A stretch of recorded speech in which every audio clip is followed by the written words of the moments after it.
Miller taking him down. It's time for the Miller's Edge with New York Giants legend and South Carolina Hall of Famer Corey Miller and his son, 4-time SEC champion and 2-time national champion Christian Miller. And knocked down again. It was Christian Miller. Here is college football playoff national champion Christian Miller on Tide 100.9 and 12:30 a.m. WTBC.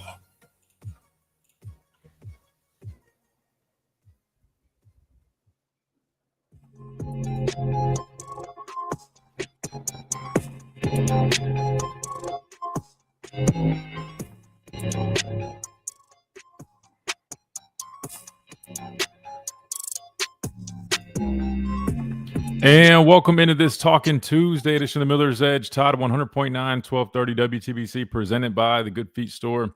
America's Art Sport Experts. Hope you guys are doing well. Hope you guys are ready for another fun day here on the show. We went straight phone calls like the whole way yesterday, which is great. Obviously, Monday people have a lot to say. And we broke down the Alabama-Vanderbilt victory 30-14. I didn't mess that score up this time. But that was fun. But again, today is a Talking Tuesday. So we do anticipate talking to you guys again, but knowing how it's been, and normally we talk to you more on Monday than Tuesday, it's like flipped. But just know we do dedicate Tuesdays to trying to communicate with you guys as much as possible. So if you guys want to jump in on the conversation, 205-342-9904 is that number if you guys want to call in. Today we might, I guess, put a bow a little bit on that Vanderbilt game. I feel like we pretty much got everything out the way in terms of our breakdown with the film. Because we were taking so many calls, we didn't quite get to finish that part. Really, we're just going to the tape during the breaks. And there might be a couple plays from the second half that we might go back to. But in reality, I think we're probably good on that, unless you guys want to continue talking about that. But I do know we got to hit our early preview on Missouri. Again, Alabama will face another SEC road test as they will travel to Columbia. Not my Columbia where I'm born and raised, but Columbia, Missouri, where they will face a talented Missouri team. Hadn't really played too many people just yet. I think they're like the 109th, I guess, strength of schedule compared to our number 3. But they do have some things that you definitely got to respect, most notably for me, right? At least being a defensive guy, Ahmad Hardy, their running back in their running game, really, I mean, they are doing a phenomenal job with that, which we know has caused us some issues on defense. The good news is last 3 quarters of football we played, we only allowed 22 rushing yards against a Vanderbilt team that likes to run the football. And many even say that this Missouri team resembles that Vanderbilt team, not exactly in terms of what they do in the scheme of things, but just kind of their philosophies and how they play. Many would say they are very similar. So if that's the case, I guess you could feel pretty confident going into this game as an Alabama fan. That being said, we will dive into that here in a little bit. But first, let me tell you about our friends over at the Good Feet Store, America's Arch Support Experts. Try before you buy. Nothing to lose. Again, premium arch support is designed to eliminate and alleviate all types of pain, whether that's foot pain, knee pain, back pain, you name it. And plus, even more cool, which that's already cool enough, but they're even giving you guys the opportunity to win some cash with their Good Feet Kicks for Cash. So make sure you guys check out that website, goodfeetkickforcash.com, where you can sign up and enter for a chance to kick a field goal, get your Will Reichert on, and maybe win some cash. I think it's like $500, $1,000. If you make the 20-yard one, it's $500. 30-yard one, it goes to $1,000. And you still get the chance to just win something at least, even if you don't make the kick. So make sure you guys sign up. It's free. And that is the website, goodfeetkicksforcash.com. And you can get signed up. I think you just put in your email and some information, and that's it. But I definitely do that if you guys haven't already. And that will be at home games. So not this weekend, but they will have the next opportunity to do that when we come back and face the Volunteers, if I'm not mistaken, 3rd Saturday in October, which leads me, let me go ahead and tell you guys about this while we mention that. R&R Cigars has those custom cigars, right? Again, use that code Miller's Edge. There's no D, just Miller's Edge. They'll get you 20% off, free shipping, but they've got those custom, victory game cigars, a Tennessee week, and it's got the custom box that says that on there. They've got the custom cigars with the football on them. So make sure you guys get them because they're going like hotcakes, man. Everybody wants them, especially for this game. And so make sure you guys get your orders in now. As you guys can see right there, code Miller's Edge, 20% off right there on the stream. Again, for those custom cigars, which look like that in that picture, but even in the box, they even mentioned the Tennessee game or the victory game, I believe it reads. But definitely check that out if you haven't. And check out R&R Cigars if you have it, 2703 Gary Fitz Street if you're looking for a place. Have a nice smoke, nice drink, over 160 bourbons right there. They put on the UFC fights. They played it last weekend. It's always a great place to go watch any sporting event and just fellowship, hang out, and have a good time right there at R Cigars, the mansion right here in Tuscaloosa. That being said, couple other things that we probably dive into here today, just because I've been listening and reading some stuff. I was listening to ESPN, Chase, and get this, man. Stephen A., he's normally a big Alabama guy. I feel like he's always riding with Alabama. He, at least the last several years, maybe it was more of a Nick Saban thing. He definitely did give Kalen DeBoer his props, but he had some interesting comments regarding Alabama. Him and Paul Feinbaum were together, and they were discussing a number of teams, but Alabama came up, talked about the impressive win over Vanderbilt. But what was interesting was Paul Feinbaum. It's almost like they switch roles, right? Because Paul Feinbaum, who normally has a lot to say about Alabama, not always positive. Well, Paul Feinbaum, he said that he felt that Alabama is a national title contender and can definitely win it all. But to my surprise, it was Stephen A. who kind of responded, and he was refuting it, Chase. And he actually said that he feels like Alabama will drop 2 of the next 4 SEC games that we have. Now, remember, you got let me make sure I get this right off the top of my head. You got Missouri, Tennessee, and then is it South Carolina, and then maybe Oklahoma, if I'm not mistaken. I could be getting one of those wrong. But anyway, you got a stretch coming up. And he feels like we dropped 2 of those games. So I just wanted to throw that out there to get y'all's thoughts. Obviously, I know all our Alabama fans, they're definitely not going to agree with that.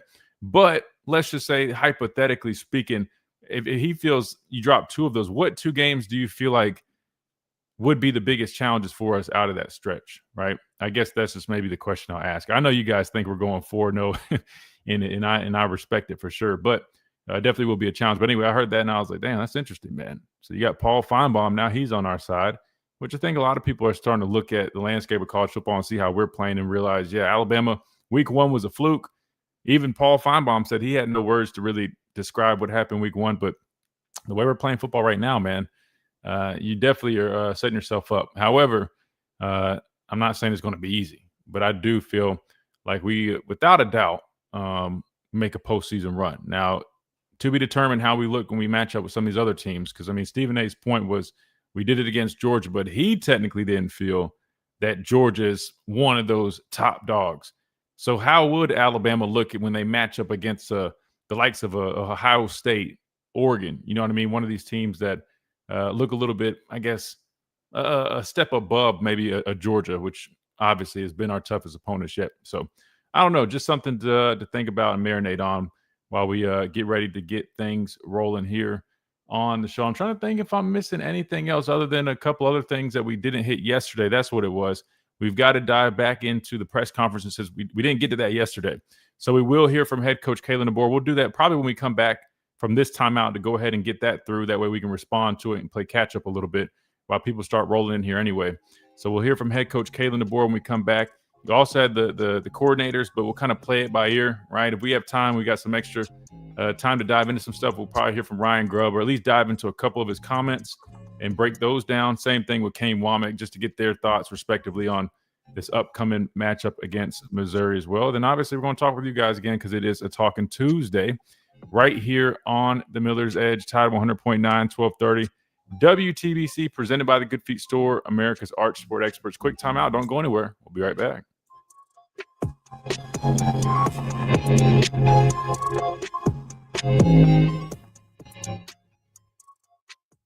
Get a head start on the holidays at Celebrate Local. Shop the hall. All right, here we go. What's up, guys? Justin, what's up? Ryan, what's going on? Let's do a little bit of a roll call. Who we got in here? LK, what's up? Oh yeah, that's right. Back in Charlotte. I did a podcast last night with Josh McMillan, former Alabama linebacker, him and Mac Hereford, and Matthew. It's the 3 of them, and then they get help with like their production from a guy named Christian. But anyway, a couple of those guys had some ties back to the Carolinas too, like Charlotte area, and I think one of them might be around Lake Wiley too. So a lot of Charlotte folks. QD, what's up? Talking Tide, what's up, guys? Y'all make some good graphics, by the way. I got that thing that you made, man. It looked great, man. Shoot, if you guys ever interested, we could always use some some help on our end with the graphics and stuff. You ever want to make us some graphics, bro? Tap in. I'll definitely would talk about something like that. Get a chance to watch the Jags game. Man, I didn't see much of it, but I did see some of the highlights, like Trevor Lawrence like falling and stumbling twice, getting up and scrambling in, and then that Travis Hunter catch was that was crazy. But I didn't see like the bulk of the game. I was doing that podcast for a minute, and then I had to make dinner after that. Time to flush the Candy / Vandy game. Bigger fish to fry. Missouri's next. Domino must fall. Oh yeah, but you guys know how we do, man. We're just breaking it down. We're not sitting on it like just talking about it. You know what I mean? Like we're trying to break stuff down from the football side of things. I'm always ready to go on to the next one. Trust me. Hardy had 22 carries for 138 versus South Carolina. Lenore Seller threw for over 300 on that defense. Bama contains Hardy. Ty sheds secondary or shred. Excuse me. Yeah, I was going to say. I was watching that South Carolina-Missouri game earlier this morning, and I agree. And that's why they kind of remind me of Vanderbilt in a way of, do a good job establishing their running game. The quarterback, he's pretty athletic, can make plays with his legs, pretty solid passer as well. And then their defense is similar, you know what I mean? Like they come into the game, at least through the first part of the season, doing a good job stopping the run, but the secondary, I feel like, has some weaknesses to it. You know what I mean? So I do feel like it's very similar to that Vanderbilt approach. Mike, what's up, man? Dwight, what's going on? Does it really matter to the players what time of day the game is? Yes and no. I mean, it depends. I mean, 11 o'clock games are definitely, a little bit more tough to get up for, only because, I mean, like, everything's early. Because it's not like you just wake up and then you get ready to go and you leave, right? Like, I mean, you got pregame meal, we got pregame walk, you got quick little hotel walkthrough, and that's at least what we used to do. So you're talking about eating pregame meal at like 6:30, 7 in the morning. You know what I mean? So it's just kind of like it's a little different. Sometimes it takes you a little bit to get going, but the thing is, these guys practice in the morning anyway. I mean, like they practice at 9 o'clock in the morning, so. If anything, I think Alabama always is going to have the advantage because I don't know many other colleges that practice in the morning like that. I'm sure there are some, if not plenty, but I don't know of a whole bunch of other ones personally. So that don't really affect our guys, and it's probably actually an advantage. Ty throws for 330 plus 4 touchdowns. Jam has 125. Damn. Unless it doesn't happen. I was about to say, damn, I mean, that would be a field day for us offensively. But to be fair, Missouri, again, I know they haven't played anybody. Strength of schedule is not good, but still, they've done some good stuff defensively. But no, I mean, the way our offense is rolling, man. Again, if you go back and watch exactly how it went, like with our running game, like I went back and really watched like our guys up front. Man, you talk about execution, getting good push up front, right? Climbing, with good climbing, with good timing. Sorry, it's kind of hard to say, Ryan, but man, really good execution by the offensive line. I mean, I think those guys are finally hitting their groove, honestly. I was really impressed with how offensive line. That was a pretty decent Vanderbilt front. Obviously, I mean, I know it's Vanderbilt, but they've been doing some good stuff up front this season. All 4 are tests, but Oklahoma will be the toughest of the 4. I agree 100%. Oklahoma's defense looked really good. And then obviously, once John Mateer comes back, I mean, he's a good player, obviously. So, yeah, I agree. But Stephen A. saying losing 2 of them. Let me see. You got Missouri, Tennessee, South Carolina. Oh, I'm sorry. I skipped one. So you got LSU, but Oklahoma will be a 5th. So you got LSU. I said Oklahoma. That's interesting. /radio. HIMS.com/RADIO. This is Miller's Edge on Tide 100.9.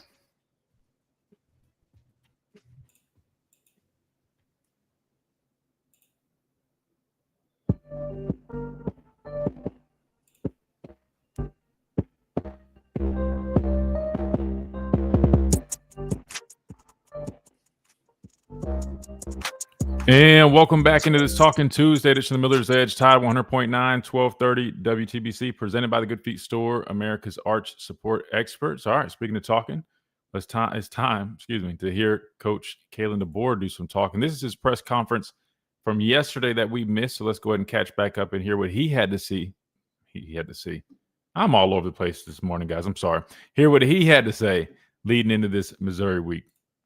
Just proud of the team and the competitiveness we showed on Saturday. Definitely did not start fast and up to our liking there, but we never really flinched. And I think just the spirit of our guys on the sideline, what the energy was there, and also in the locker room at halftime, just really showed that our guys are understanding the fight that it takes each and every week in a SEC game for 4 quarters to get a win. And so. Got a couple takeaways that were key. Time of possession, something that certainly was a positive for Vanderbilt, and will be again this week against Missouri. Something that we took advantage of. Thought there was again some things that we did better, but some things that we definitely got to improve on. And it's a hard reset this week going into Missouri. I think our guys, understood that. And Sunday, just making that and flipping the switch to where. We got to move forward. We got a very good football team coming off a bye week. We got to play a 11 o'clock kickoff and on the road. So we just got to be ready to get ready to roll tomorrow. Have a great week of practice, and the guys I think are, now into that just rinse and repeat kind of mode. Each and every week, understanding the process, and we got to continue to get better at the process because again, those things that happened early in the game or our lack of execution early in the game. That happened for a reason. Some of it's your opponent, but some of it's just we got to do our job better. And so that's going to be the challenge going ahead here. And, again, Missouri posed a lot of problems for you, just what they do physically, running the football. I mean, they're dominant against the run. They're dominant. Time possession, put a lot of points on the board and hold teams down, with the limited possessions you're probably going to get. So Coach Drinkwitz has done a great job. Building that program up, been super consistent here with the wins, but also just consistent each and every week with what you're going to get. And, we're going to be looking forward to a great challenge on Saturday. Thanks, Coach. Let's start with Nick on the far right. Yeah, Ty was using words like unacceptable and ridiculous to talk about things that he did in the game. How have you seen him battle complacency? Yeah, I mean, I don't think there's a reason to be complacent yet because we've been – still early in the season, and just that's the way we talk in the program. Just with it ain't good enough. Like there's so much area, and you're working on things, and you want to acknowledge improvement, and you want to acknowledge the ways that we fight, but from an execution standpoint, there was a lot of stuff that we can do better. And I think Ty recognized that. He felt that. You can, we're addressing it on the sideline. He can feel it. He knows what it's supposed to look like. And, he understands. And, he's past the point now where he's got to try to prove to people that he can do it. He's done it at a high level. So now it's about, his leadership with our team and, helping us be the best version that we can each and every week as we improve. Go to Katie on the left side. You're in the middle of a 4-game stretch against ranked teams, and I think 6 of the next 7 overall. You talked about Missouri's coming off a bye, so are some of the other teams. Just have you ever been part of a stretch like this before, and kind of how do you have to approach this with your team? Yeah, I think there's always been times where you look at a month and you're like, back in whatever month in the spring, the schedule comes out and you're like, okay, that's going to be a grind, but you don't even look at it that way. You look at one game and you focus on that one game. And that's what we did against Georgia. And that's what we did against Vanderbilt. And now that's what we got to do against Missouri. You focus on only that game. And when you do it, all of a sudden you find yourself going through the month and you're like, okay, like we've gotten better. And okay, we got the win. And, again, just focusing on the process, focusing on what it has to look like as we refine everything we're doing. Just competing at the highest level. When you just focus on those things that you can control, the schedule, you work through it one by one, and you end up usually, if you got the talent and you got the people and you catch a break here and there, you end up on the right side of it. Go to Charlie on the right side. Yeah, Coach Grubb actually said that the red zone execution was poor on Saturday. What did you just see in that area of the field? I mean, it's different things, right? We talk about, Ty, and a lot of attention always goes to the quarterback, and he even acknowledged, there's things he knows he can do better there. So it's just, to me, it's just execution as a whole. It's understanding the situation you're in. What's going to hurt us is going to be negative plays. Being behind the chains, is emphasized even more as you move closer to the red zone and in the red zone. And so it's going to hurt you out in the middle of the field when you're behind the chains, but as that space continues to shrink, and the defense is going to throw some more things at you because they're a little more desperate too, and have their way of going about things. You got to execute, you got to adjust as you move the ball into that area. We got caught behind the chains. We ended up with some plays that weren't executed, and didn't get the yards we need to put ourselves in good, favorable down and distances. Go to Chase on the far left. Coach Grubb mentioned that Jaden Roberts will probably see some action this week. He didn't against Vanderbilt. Just to be clear, was he dinged up, or is it more a situation where y'all are trying to get looks from other guys? Or Yeah, I mean, it's competitive right now at those positions. It's more than just his, and guys are competing in practice, and that's, to me, a big part, of what you got to do, and the comeback for him has been progressing, and I think that's why you probably feel the vibe from Coach Grubb and the words he said. But he's got to just keep doing it, and that's what we ask of every guy, And some of these guys have gotten chances to get on the football field and taken advantage of it, and that's made it harder for others who maybe have had roles that were assumed. But it's competitive, and love Jaden. What a great kid, and got a lot of potential. And so just he's going to keep working. Got a couple more questions on the left side of the room here. Let's start with Colin, then go to Emily Grace. Hey, Kalen. How would you assess Connor Talty's performance, I guess, over the first 5 weeks, but specifically against Vanderbilt? Yeah, disappointed in that first kick, but really you think about putting yourself in his shoes, and you missed that first one. And I think the next one was a tie game, and a pretty important kick when he had to go back out there. And for him to respond, eliminate any thoughts that might be in your head and move forward, and then make another one and make the three that were important in the score, being what it was. Even the one with the angle, you can overthink that too. And at the end of the game, to make it a 9-point game, that's an important kick at an important time. And, it's not just him too. It's everyone else working in unison with the snap and the hold. And I just, thought he responded well. There's nothing you can do about it when you do miss that one. Yeah, we want those points, but I thought his response was really good. Let's go to Emily Grace. Coach, the connection between Ty and the wide receiver room seems to be really strong. What is that dynamic like from your perspective at practice and off the field? Yeah, I think they feel it. They feel what they're capable of. And so they continue to, I think, do a better job of understanding what the calls are, what Coach Grubb's looking for, what the staff's looking for, why we're running these plays, what the problems are that we can pose for the opponent when we execute. And then it's being at the right place at the right time, and then the ball placement will be there, and that leads to yards after catch. And so they're feeling that, and they know we'll go to them when they execute. So work on practice, talk it through, make sure if there's something that didn't feel right in practice or in the game, or something different than what the look is that we did see throughout the week. They're all over it. They're proactive, and I think that's what great teams do. And that unit working together, it's been fun seeing their growth. Let's go to Jamie. Hey, Coach, coming off momentum from back-to-back emotional wins over Georgia and Vandy, how do you guard against the trap game mentality this week, and what reminders do you lean on to keep your guys sharp and focused? Yeah.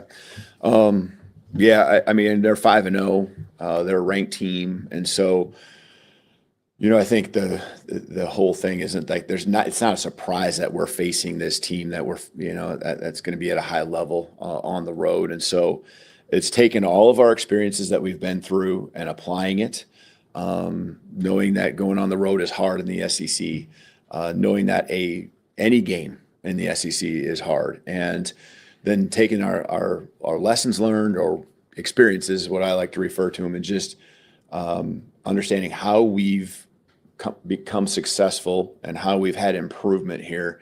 It just goes back to shutting up and doing the work, showing up and doing the work, doing those things each and every day that lead to a feeling of confidence that allows you to go out on the field on Saturdays and be successful and be the best version of yourselves. And you've heard it from us. I mean, there's so many things that we fell short on that really foundationally go back to the preparation or lack of that we didn't have. And it might just be one play. It might be one person in that one play. So it's not the whole unit or a whole mindset where guys are overlooking. It's just one guy's got to do his job better, and all of a sudden, that's going to eliminate an explosive run. And so, one guy doing a better job in pass protection, and all of a sudden now we're converting a third down where a guy was wide open that we could have, had an explosive play, maybe even a touchdown on in the first quarter. So just got to keep the pedal down. That's what our guys have done a great job of. They haven't listened to what's outside. You can't help but know that it's out there or hear it even a little bit. Whether it was the negative talk or the pats on the back, it means nothing. Our guys got to keep moving forward. They got a long ways. I mean, I think we can see what the ceiling is, and it's much higher than what we performed even on Saturday. And that's what they got to be excited about, that they haven't reached that. And that's what's got to be the challenge moving forward. Let's finish up with Joe in the back. Coach, what have you seen from William Sanders over the last couple of weeks to let him earn some playing time at left guard? And when you have Wilkin at right guard and William and Kevin Riley in the backfield, you've got three players from right here in the area on the offense. What does that mean to you? And maybe do they add anything being local? Yeah, I think from a local standpoint, that's pretty cool that those guys are contributing at the level they are and continue to get better.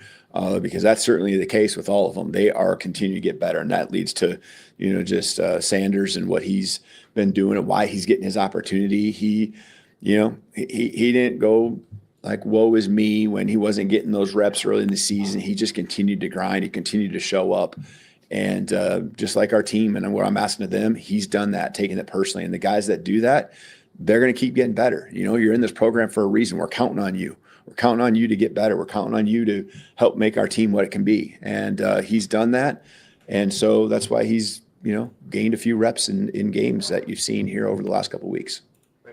All right. So that was head coach Kalen DeBoer addressing the media yesterday at his weekly press conference that we needed to catch up on, but obviously a lot that he said that we'll talk about after we come back from this quick timeout. Plus, we'll go ahead and start doing a quick early preview on Missouri. I definitely have a number of thoughts on them. I've been watching them. Matter of fact, while he was speaking, I went back and watched some more highlights from another game. It was them versus UMass. I believe their last game, maybe before, maybe not. I don't know. But it was one of their more recent games. Obviously, UMass not a very good football team. 0-3 when they played them, but just trying to get an idea kind of, what these guys like to do. And anyway, I'll comment on that when we come back after this quick timeout right here on the Miller's Edge, Tide 100.9, 1230 WTBC, presented by the Good Feet Store, America's Art Sport Experts. We'll be right back.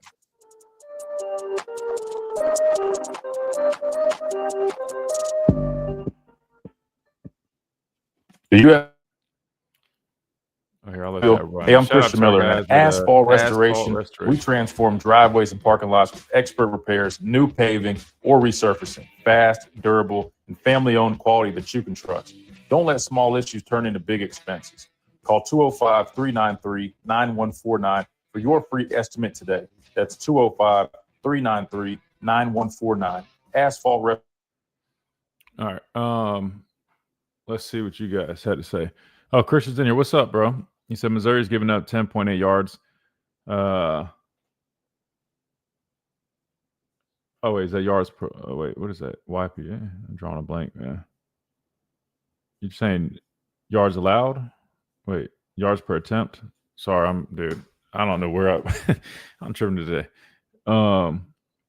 The 7-point defensively versus South Carolina and Kansas, respectively. The defensive numbers are hyperinflated due to the strength of schedule.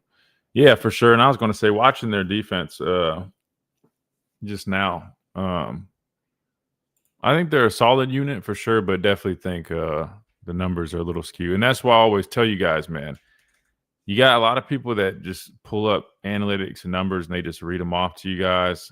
But the numbers don't tell the whole story. A lot of times the numbers lie.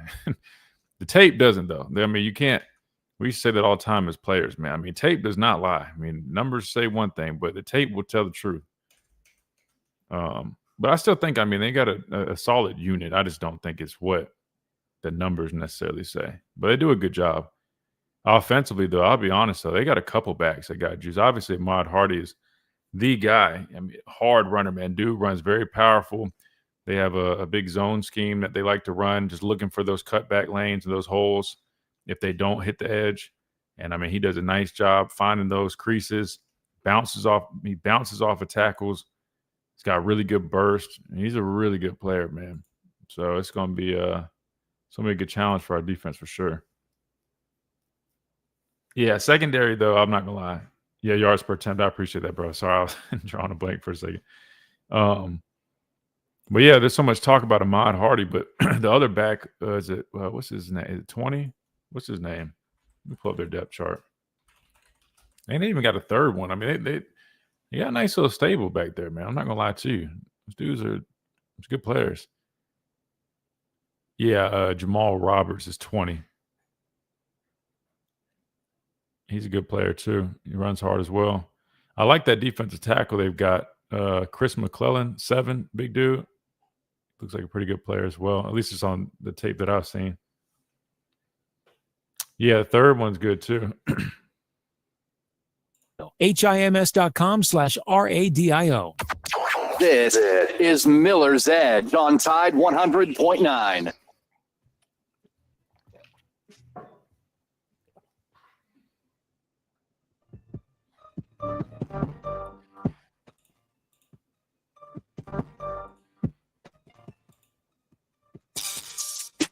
And welcome back into this Talking Tuesday edition of the Miller's Edge, Tide 100.9, 1230 WTBC, presented by the Good Feet Store, America's Arch Sport Experts, where we just heard from head coach Kalen DeBoer addressing the media after, no, they didn't have practice yesterday. They're off on Mondays, but he addressed the media yesterday, as he always does on Mondays.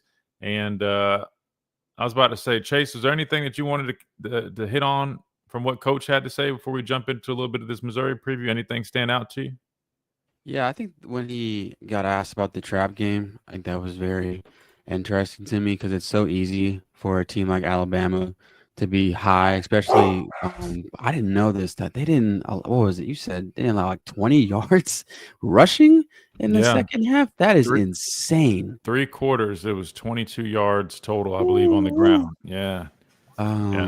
But yeah, I think that mentality for Alabama is huge, especially with the tough schedule they have coming up, because Alabama's season is turning around before our eyes, guys. I think it's something that is starting to unpack, and I think this is what Alabama fans wanted all along, just to show up and show why Alabama football is the standard and still is the standard. And I think Kalen DeBoer is understanding that taking care of the little things that you saw against Vanderbilt, not going back and forth with Pavia and Manziel, and keeping the main thing is really the best thing, because we saw that with Thomas Castellanos, back and forth, and it cost us. But now that we're keeping the main thing when it comes to winning, I think they're going to take it seriously when they head over to Columbia, Missouri, and then continue that mantra, and then it'll unwind into something beautiful. But I really appreciate Kalen DeBoer really just keeping it simple and not really going too deep in what's going on behind the scenes. Yeah, and I'll say this. I think just each week, ever since week 1, we keep hearing that same kind of perspective about, we're not satisfied, right? The ceiling can be much higher. We still have to go out and execute things. And that's the right approach. And I think that's kind of one of the differences that I've noticed from this staff compared to last year, right? They have no room for being complacent or feeling satisfied. And that starts from those coaches. And we'll hear a little bit later from Ryan Grubb, but the same thing with him. Just like I wrote in my notes after the game, red zone efficiency could be a little bit better there. He made it seem as if he wasn't pleased at all, right? And so just hearing, and even Kane Womack, you hear him talk all, time and time again, they'll do good things, but then he always points out everything that they didn't do well. I think that's only going to help them improve and maintain the the positive things that they're building on, right? And I think that's important, right? It keeps them grounded and it keeps them in that mode that they're not satisfied yet. They still have room to grow and to improve, which and then there are things that definitely can be cleaned up, right? And I think we'll continue to see them do those things as they progress, because it'll be important, because as you keep going through this gauntlet, right, not only do you have to continue doing the things or do the things that you need to do better, right, better, but then you got to continue to do the things that you've been building on the way you've improved on, if that makes any sense. I know that was a word scramble, but I think you guys catch my drift. In terms of taking a quick little preview at Missouri, right, again, after watching these guys, looking at their offense first, again, they operate a lot of the zone running scheme. They do a lot of wide zone, which basically they're trying to get you sideways, right? And as a front, you got to do a good job of kind of trying to get vertical, right? Getting knocked back on those guys. But you have to be smart with it, because really they want to hit the edge. Like, you have to set the edge. First and foremost, you have to set a solid edge when you're playing against these wide zone teams, right? Because technically that's where they're initially trying to hit. However, the good backs are coached up to hit those lanes that open up, because when they get everybody going sideways, and when you got some guys, if you just run sideways with the offensive line, there will be some lanes that naturally open up, because then the linebackers also are flowing sideline to sideline. And if you over pursue and you create those gaps, that's exactly what you're left with, a nice hole that these running backs are looking for. They'll feel it and they'll cut up in there, and they're out of there. And so you gotta be really smart when you're playing these zone teams like this. And when you have a stable of running backs like Missouri does, I mean, Ahmad Hardy, again, in my opinion, one of the top running backs in the country, just the way he plays the game. I mean, he runs hard. He's physical. He keeps his wheels going, even after contact. I'd be curious to stat on that, his yards, after first contact, because you see guys bouncing off of him, look like somebody's going to make the tackle, but he just keeps on running. And I mean, he's a really good football player. He leads the conference right now in rushing yards with, I think, 730. He's averaging 7 yards a carry and 146 a game, right? And that's not even including the other guys that they also have back there as well. 20, which I just had his name pulled up on their depth chart. What was his name again? I just had it. Jamal Roberts. He's a good player as well, similar to Ahmad Hardy, in my opinion. But anyway, those backs do a really nice job in that zone scheme that they like to run. So it's going to be important, man. We got a good challenge on our hands. But I will say one thing that they've shown on tape is that they will put the ball on the ground, right? They will turn the ball over. I counted at least 3, if not 4 fumbles on the ground by one was by the quarterback. He was scrambling and got the ball knocked off of it. Then the other came from the running backs. So they have issues with ball security. So while they run the football extremely well, they have shown that they will put the ball in the ground. The good news is we're a ball hawking team that looks to force turnovers. So I do think that could end up coming into play in this football game. I do believe we need to attack the football, because, again, there was one, I forgot which game I just was watching. There was one where they had at least 2, maybe 3 turnovers in that game alone. The quarterback has thrown a couple of picks as well. And one, I think, came against UMass. I just was watching that. But anyway, they turn the football over offensively. They do a lot of good stuff, but they also will turn the football over. So I think that needs to be a point of emphasis. Then talking about these guys and how hard they run, man, obviously tackling is going to be huge. I just talked about what you need to do up front to, have proper, I guess, gap fundamentals against this. But then you got to finish, right? Next step is you got to go out there and make tackles. So tackling is going to be important, because these guys break a lot of tackles. It's not necessarily making guys miss. I mean, they're running through tackles. They run hard. So we got to come ready to play. You got to come physical. Can't show up like we did against Florida State, because they will gash us. That is a recipe for a long day defensive, which I don't believe that will be the case. But just know that their backs, man, they do a really good job. And then on the other side of the football, I think, like we were discussing, it might have been during the timeout. I think they're a solid unit. I know conference-wise, they come in at, let me see what it was. Is it total defense? One of them, they rank like number 1, I believe, right? Or maybe not. No, number 2 in total defense in the conference. The rushing defense is number 1. That's what it was. Passing defense is number 3. That all looks great, but I'll be honest, after going and actually watching the tape, like, their play on tape doesn't necessarily match up with what I'm seeing statistically. And really, I mean, like, again, I think they're a good group, a solid group, very similar to how going into this game, Vanderbilt's defense had all these, statistics and they looked great. But then when you watch them, right, like I think Vanderbilt was one of the top teams against with their Russian defense, right? Then you watch the way we were physical up front. We executed extremely well. The numbers will lie.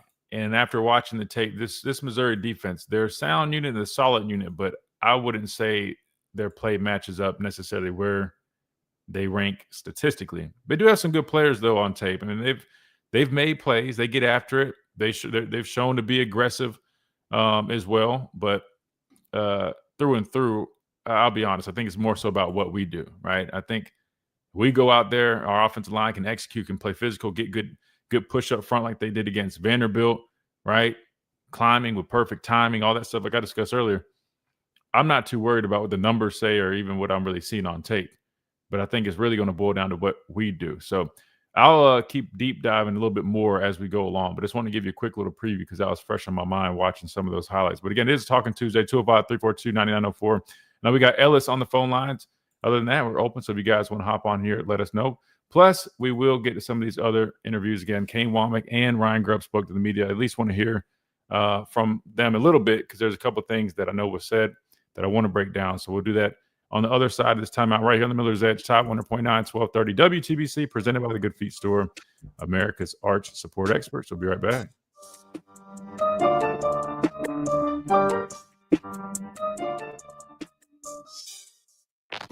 Coming up on The Game with Ryan Fowler. All right. Sorry, guys. Let's see. Any plans to open up channel membership, man? I'll be honest with you, bro. I'm not even too sure what exactly that would entail. I mean, if that's something you guys are interested in, I'm always here to do what you guys want. To make stuff better for you guys. But like I said, normally, man, all we ask is for, like the video, subscribe if you guys haven't. But I mean, if you guys want like if there's extra content or like if you guys ever have any ideas on things that you want, I know you guys like when we break down a tape.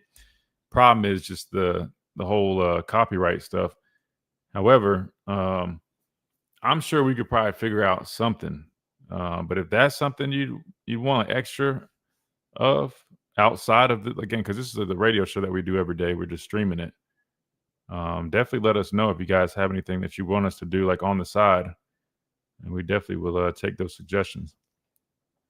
But I'll look into the membership thing, man. I'm not trying to break y'all's pockets, bro. But I mean, if there's something that y'all get out of that, or if there's some extra stuff you guys would want me to do that would be worth a membership, just let me know and I'll definitely look into it. Really love seeing them make halftime adjustments with Vandy. That is a huge sign of growth. Absolutely. Yeah, that was big, man, especially defensively. I thought that was huge. The running game being established and the fact that, our defense adjusted and was pretty much dominant for 3 quarters, man. That was big. I agree. Oh, you just want to support the channel. Oh, I appreciate that, bro. And I appreciate it. I mean, I definitely can look into some stuff like that, but I will make sure, if we're doing stuff like that, I definitely want to make sure we're giving y'all even more content. But if y'all are interested in that, definitely, we appreciate the support for sure, man. I know we gave a lot of problems to Pavi in the second half of the Vandy game, especially, but only converted. Why haven't I been just putting it on the screen? It's way easier to read, man. My eyesight is not great. But only converted 1 sack and 2 tackles for loss. What are your thoughts on that? Yeah, that's a good point. I think somebody had mentioned that. I would say this. Let's see. Sorry, I was reading another comment. I would say this in terms of that sack and tackles for losses. When you're playing a quarterback like Pavi, it's going to be hard to bring him on the ground. You know what I mean? Like, he's very elusive. He can run. He can scramble. So that's part of it. If you're playing a quarterback who doesn't have that mobility, you definitely probably see more stats. But I wouldn't get too caught up in the numbers like that because I don't know our numbers for pressures in the game, but I would argue that our pressure rate was probably pretty solid. That's what it felt like. I feel like there's a number of times, especially on third down, we got pressure forcing either air throws or for him to throw the football away, which is what you want, man. in the heart of Tuscaloosa. Coach Saban used to always tell us, it's not about sack. It's not really about sacks. It's just about affecting the quarterback. Obviously, sacks are great, but if you force a bad throw for an incompletion, you force a throw that leads to a pick. You know what I mean? Even if he scrambles for a 1-yard gain versus him, whatever. You know what I mean? Like that's about it's about all you can really ask for, especially going against quarterbacks like that. So I wasn't too worried about that. Obviously, I mean, the more negative plays, the better. But it's to me, the fact that we held them to 22 yards on the ground. His pass numbers for the second half, I think he had like 100-something yards. But again, they're in a mode where they're just really throwing the football, playing from behind. The tape, to me, this is a very similar thing, talking Tide, where it's like the tape, I thought, showed that we were affecting him. It just might not show up on the stat sheet. So I'm not too concerned about that. But obviously would love to see that number increase even more. I mean, I wanted to pay off for those guys. We all are chasing those numbers for sure.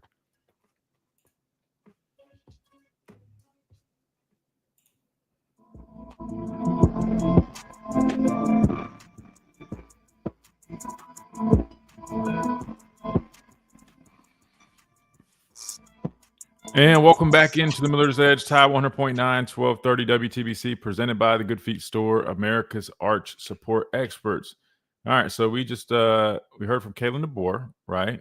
I gave a quick little snippet of what I've been seeing from Missouri. Again, I've watched 3 games now: South Carolina, UMass, and Kansas.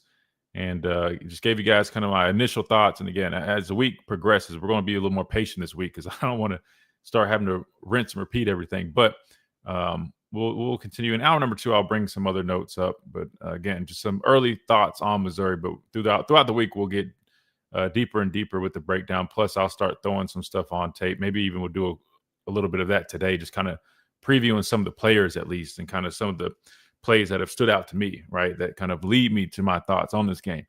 That being said, I'm going to hit a couple of our questions here real quick before we go to the phone lines. Let's see. QD says, Christian, I noticed less mugging from the inside backers on Saturday. That may be one of the reasons Jefferson had his best game this season. Did you notice that? Number one, yes, I definitely noticed that. And then you guys have heard me. I've been very vocal about sometimes I think we try to get too cute. We're trying to do too much. I've expressed that I'm not a fan of double mugs on early downs. To me, I feel like it's wasted movement. I get the whole, to me, the only positive you really maybe drawn from that. And again, I'm not a coordinator, and I know I played the game a long time. I pride myself in my football knowledge, but I'm not saying, look, if they're doing it, obviously they feel like there's a rhyme and reason for it. But these are just my thoughts. I feel like the only positive is I guess there's a chance that you're throwing off blocking schemes, because technically, yes, they have to honor that. If you have guys mugged up in the A gaps, I mean, like technically they could shoot. So they have to respect that as an offensive line unit. So maybe it does kind of alter blocking schemes, or at least just throw them off a little bit. But I just didn't like, you start mugged up. I hardly have ever seen them actually penetrate from that spot. And their first step is back. I didn't like that, because their first step is back. And then the offensive line, they're coming at you, or the play's developing, and you're going back. And then when you do have to force the issue, then you go address it. You're like a step behind. And then if it's a perimeter play, your first step is back. Then you're trying to diagnose. So that, to me, too much wasted movement. And to me, I felt like it was putting us a step behind with some stuff. Versus, like you mentioned, and hell, maybe Coach Womack, hey, I know that the folks in the building listen to the show. A lot of people listen to the show. And maybe they were saying, all right, maybe we'll take Christian's advice. No, that's not what happened. But I do agree they didn't mug as much. It could also have been because they were showing some different looks. They were playing a 4-3 at times. And I think part of that was because they did have some injuries. Obviously, Quay Russaw being out, Jermaine Latham being out. They adjusted, and then they showed some different looks on defense. And I think that also was part of it too, which I thought that was smart. And they were in that 4-3 when they had that interception by Keon Tabb. So, I think just really, man, you go by the game plan, you go by what you're seeing, by the team you're facing that week. But that stuff, to me, I think a little bit less of that, and just let guys play, man. because I thought Justin Jefferson was able just to fly around, play sideline to sideline a whole hell of a lot better without having to worry about some of those looks and things that they've been asked to do. And again, for anybody that, for the whole 425 crowd, I know we got the riot 425 crowd. Always got to go. Again, just another point that we've been saying on this show. It's never been just, they only do this. They can get in multiple. It's a multiple defense. They can do a lot of different stuff. Now, I will say last year, they weren't as flexible as I feel like they've been this year. Like, I feel like, yes, they showed different looks last year, like I said they could, but they didn't do it at the same rate that they've been doing it this year. Now, I think what they're doing right now has been pretty effective, just switching up some different things and showing some different looks. Let's see. Let's go ahead and go to the phone lines. 205-342-9904. We got Ellis up first. Ellis, welcome in. How's it going, Christian? Man, it's going great, brother. How are you? Well, I've got my voice back. Nice. That's good. Yeah, I'm one of them. The coach always says, we need the fans to bring it. Well, the fans brung it Saturday. I mean, yeah. It was one of those games where it hurt your ears. I mean, it was that loud. That's what I heard, man. And nobody left. I didn't see. Them stands were still full after the ball game. So, well, I would hope so. I mean, it was still a pretty close game. I mean, I would say. I mean, obviously we had the dagger at the end, but without that, I mean, yeah, I love that. Yeah. I love that. The dagger. Yeah, I think a lot of people that bet really enjoyed that too, because I mean the spread was like 10.5 or something like that, and we were up whatever it was, but that touchdown had us covered. Hey, I'm getting better with the betting stuff and the terminology, man. I'm getting better. I'm getting a little bit better. I like Kevin Board going for fourth down like we do. Talking about the team Saturday, the first half, when the game started, it's like we come out playing stale on both sides of the ball. And then as the game went on, the offense got better. And then the second half, the defense, it was like a total different defense. It was.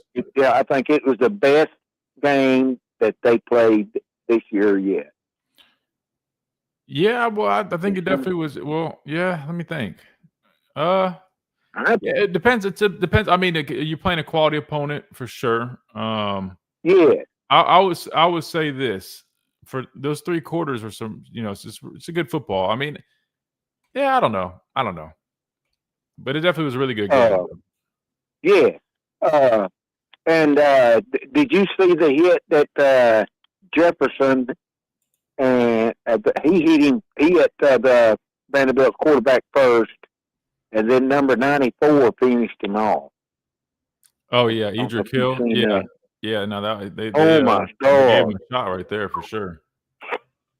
Yeah, but I love that. Alex, you got to make them pay, man. Those quarterbacks that like to run the football like that, man. You got to let them know if you're going to be in that running game, you're going to get hit. And he got hit several times. Yeah, but I was very pleased.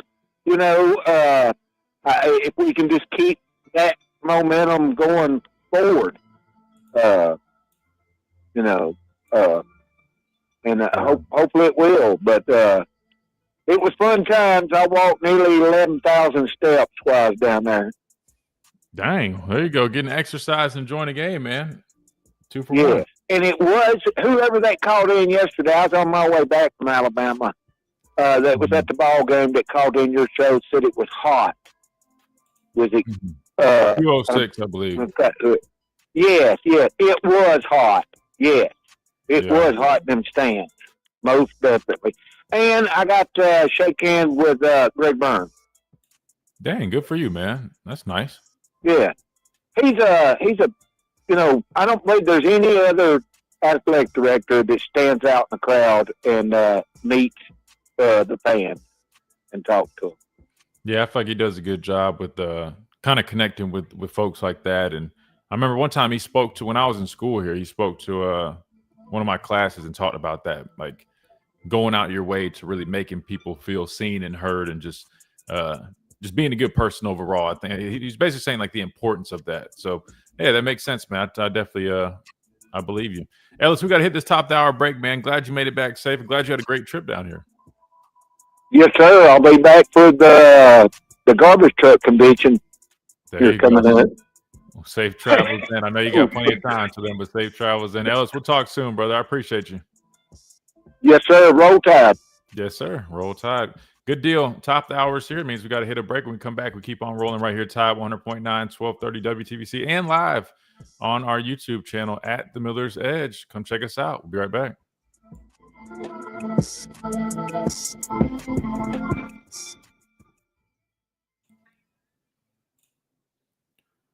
All right. Phil said, great show. Appreciate the guests and appreciate you sharing the playbook the other day. Oh, yeah. I still got it here, man. Trust me. I can always pull that out if you ever got a question about something. But yeah, I'll definitely keep working on getting some more guests for sure, man. 100%. Definitely do that. Sometimes timing's just a little tough with it being lunch hour. But what I might start doing is just doing it like in the evening, like pre-record it and then just run it during the show. That way it's a little bit easier as well. Carson says they were for sure mugged up on that 60-plus yard run, I think. LOL. Scrapped that shit in the second half. I don't know if they were mugged up right there. I got to go back and look. I just had this play up again. I'm not going to dive too deep in the tape today. I will throughout the week, but this is just an example. I know it's UMass, but again, then outside zone, right? Wide zone. You see everybody moving on the line, but all these different levels, not good. When I say getting knocked back, I'm just saying you want to force the issue, right? Because sometimes when you just run sideways, all you're doing is you're creating those cutbacks. That's why I say you want. I mean, now sometimes if you get too much knockback, it can kind of get you on different levels and create a hole here or there. But I always was taught you got to force it. You don't run. They want you to run sideways, right? And they'll try to hit the edge. If not, boom, they'll hit where they see a crease. You see a crease right there. He ends up hitting there. But then I just wanted to show you his ability again. Now, granted, these guys are locked up on blocks, but still, you think you got them. People standing around, tripped up. He's still going, right? I mean, he makes those plays consistently. And not just him. I mean, the other two guys do as well, man. They got a nice stable back there. They got a really nice stable.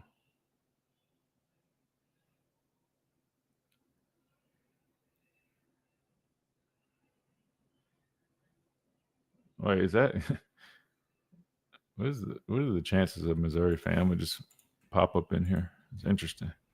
Welcome in, man.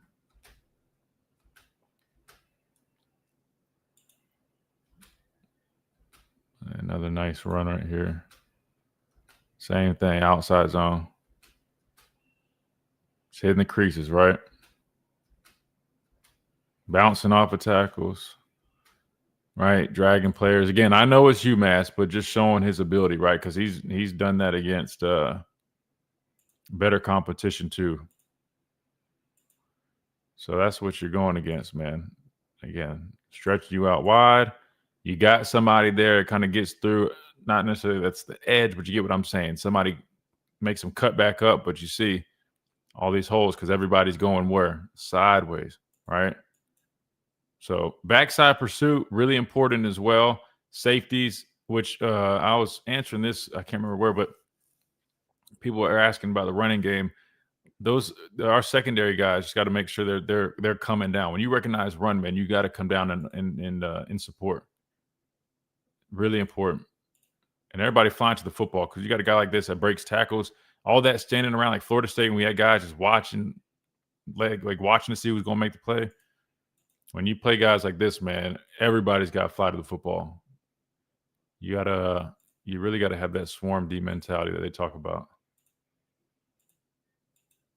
This is the other guy, second back they've got.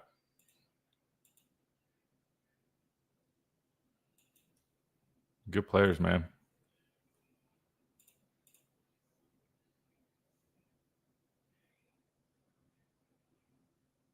Done hit the like and subscribe. Oh, wow.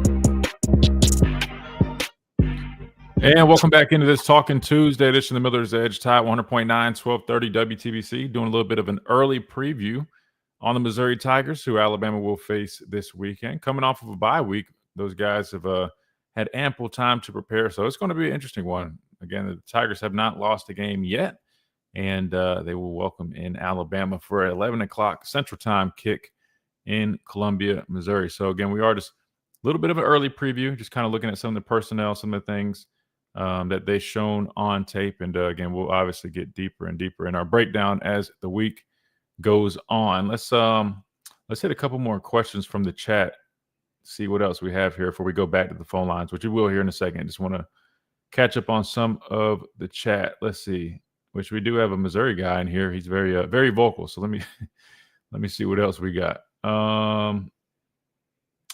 Let's see. I feel like everybody's kind of going back and forth with this dude. All right. Well, I guess I'll let you guys handle. Everybody's having fun with the Missouri guy right now, so I guess maybe I just want to make sure I didn't miss any questions here. Hunter says, I like that look on defense where Womack had all three of our linebackers on the field at once.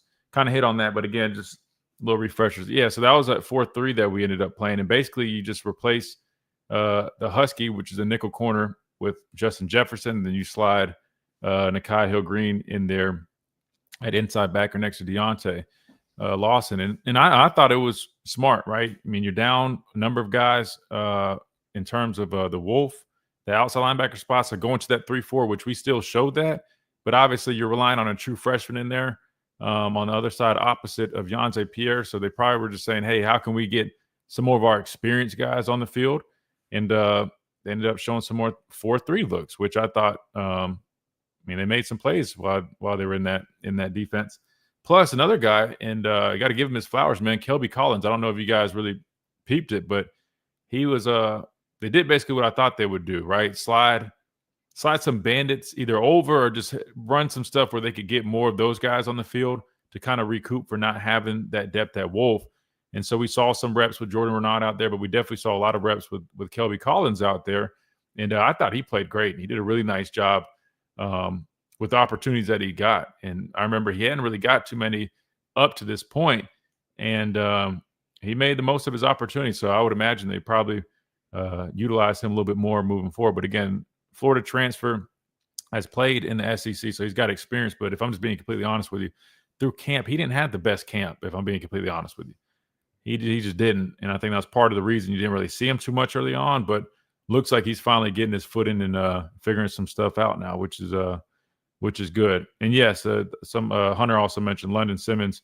He's been playing some really good football. He's really impressing. He looked good against Vanderbilt as well. So definitely feel good with what we've got right now. I was a little concerned knowing all the guys that we have out, but the depth has really shown up, right? Between Kelby Collins, London Simmons, filling in there. I'm trying to think of who else has really been. Edric Hill. Those guys have really shown up and done some really good stuff. So you got to feel good about where we're at now. Then obviously, whenever you do get Quay Russaw back, that'll be big. Jeremiah Beeman's out and Latham are out, but I think having Quay Russaw back at some point, which probably sounds like it's going to be down the line, will be big. But in the meantime, just got to keep relying on what we got. Next man up mentality, and they've been doing, a good job with that. We'll hit one more real quick before go to the phone lines. Mike says, Christian, how does the secondary look? How does their secondary look? Does it look like they can hang with our wide receivers? No, I don't think they really can hang with our receivers like that. I mean, they look decent, but nothing from what I've seen from the 3 games I've watched screams like they're going to be the group to really be the answer for our wide receiver group, if that makes sense. I mean, they've got good players. They've shown some good stuff on tape, but nothing about it makes me believe that they're going to be the group to say, oh, man, they're going to just shut down this passing offense that we have and our receiver group, right? I just don't see that. And I'll be honest with you, the way we're playing, literally our receiver room is 4 or 5 deep. It's just even like Latsier Brooks and Rico Scott. I mean, those dudes would be top guys on a lot of other teams. And so you're talking about your 5 receivers that all their problems. I mean, I was thinking about this because I'm like, man, people are playing a lot of cover 2. Obviously, that hadn't been a good answer. You see people play quarters, which that's, four deep coverage, right? It's they try to play that to take the deep shots away because you do have that threat. Ryan Williams, Jeremy Bernard, Isaiah Horton, all their deep threats. But then you end up really soft underneath.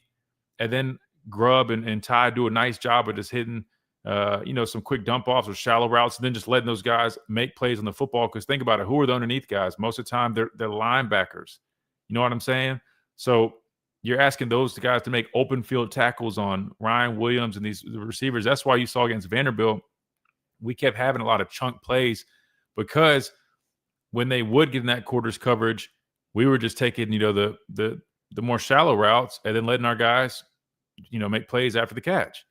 So I'll be honest with you. I mean, we shred zone defenses really well because, number one, Ty can throw the ball extremely accurate and he can fit it in the window. So when they are in those cover 2 looks, he can nail those hole shots, right? He's not afraid to throw in the middle of the field where you do have to squeeze it over those windows behind, over the head of a linebacker. I mean, he's so accurate that we can shred those zones. And if you try to play man, again, I don't know what secondary is just going to have guys where he's like, all right, we want to run a bunch of man coverage. I mean, if I was a coordinator, I wouldn't try to do that. I mean, all right, try to bracket Ryan or try to bracket Jeremy, but then you're leaving opportunities and leaving guys on islands for Latsier Brooks, who definitely will cook somebody, Rico and Isaiah Horton. So I'll be honest with you, man. I think you definitely do take a zone approach, but you just have to be near flawless, with your drops, with your reroutes. I think that's another problem. A lot of people aren't getting good reroutes. I think you just have to be so fundamentally sound as a secondary unit to try to really stop our guys. But I'll be honest with you, that's the second part. The true first part is, like me and my dad have always said, is pass rush. Your only hope really about stopping our wide receiver room is to generate pass rush. That's the answer. If you're a defensive coordinator and you're trying to scheme against Alabama in this wide receiver room, the only hope you have is to generate pass rush, which initially a lot of people thought that was going to be the case because Alabama had still struggled a little bit in pass pro, at least earlier on. But they've been much more sound in pass pro, especially with Jan Miller coming back and his ability to help protect. And we've seen the tight end staying in and chipping guys to also help out. I'll be honest with you. I mean, that's really the only answer. And people haven't had too much success. I know Vanderbilt, they had 4 sacks, but if you look at it, I mean, one was a good play, and then the guy completely blew by Wilkin Formby. Another one, Ty, we ran that boot again. Ty held it too long, trying to make something out of nothing, and ended up taking a sack. I'm trying to think of the other 2. Can't remember off the top of my head. But anyways, what I'm getting at is, even in that game, if you go watch, I mean, that's why I say numbers lie a lot. I mean, yes, we took 4 sacks, but it's not like Vanderbilt was disrupting Ty or his timing. But you did see when it did affect his throw. There was that one where we were marching down. We weren't quite in the red zone area, but you had, I think, Horton to the left side of the field. They ran a stunt with their backer. He ended up doing a move on, up and under move on our right guard. I think it was Vandemark. He ends up penetrating, getting a hit on Ty. Ty ends up sailing the ball over. If you pull up the stats, I mean, obviously, when Ty has a clean pocket, I mean, he's the most accurate quarterback in the country. When he faces pressure, those numbers definitely drop. So that said, I don't think Missouri's pass rush is anything crazy either. So I think they're probably in for a long day, trying to defend our passing attack as well. So we'll see if we finally face somebody who has it. But I'm telling you, man, if you want to stop Alabama's receivers in our passing attack, you better get after the quarterback and you better hit home. Georgia even tried to bring pressure. We picked up pressure. So I don't know, man. I mean, we'll see. Oklahoma's defense had a lot of – they had 9 sacks when they played. Who was it? Auburn? We'll see when we get to that game what they can do and if they can affect Ty. But I'll be honest with you, bro. Good luck. It's definitely a challenge. All right, let's hit a timeout. We come back. We're going to the phone lines. I know we've got Ram, we've got Arnon, we got Smitty. So we'll go to you guys when we come back. Have this quick timeout and continue on this Talking Tuesday edition of the Miller's Edge, Tide 100.9, 1230, WTBC.